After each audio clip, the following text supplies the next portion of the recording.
It's something that can bring down even the strongest of relationships, especially if couples are making major mistakes. So how can you keep your relationship strong and keep your finances on track? Joining us this morning is relationship counselor Janie Lacy. Always great to see you. Thanks for coming in. All right, and you say there are 4 things that couples do that can really derail the relationship, and it all has to do with money.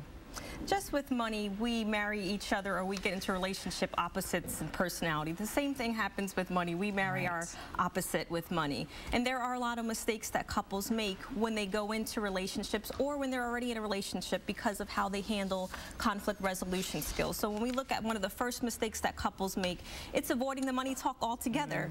So if there's an avoider, if they're dealing with other problems in the relationship that they don't address, the same thing is going to apply to money. But what tends to happen is the other person tends to get regretful over time. They have these issues that they're not talking about around money, and then it just kind of snowballs from there. All right, number 2 is the secrecy. And a lot of couples do this. You know, they hide the well, women are really bad about it. We hide the shopping bags. But men are bad at usually with bigger purchases, you know, because don't you sort of have to set a limit with your partner? Say, okay, anything I spend over 50 bucks or 100 bucks, we're going to talk to each other about.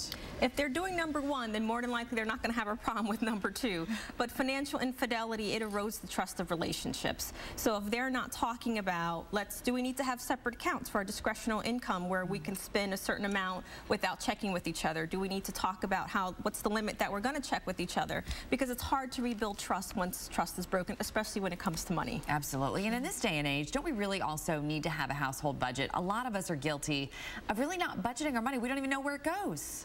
We're in such a crisis when it comes to managing money. We're crisis mode. We do the things that are just right in front of us.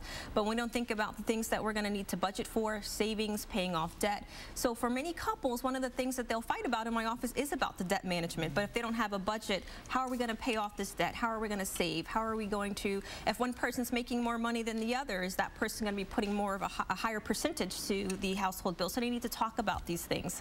And budget is a place to start. It is, and it's funny you mentioned that because it sort of leapfrogs into the next point, which is that we don't always plan for the unexpected. And that's what budgets are all about. But this next point you have is also planning for the unexpected.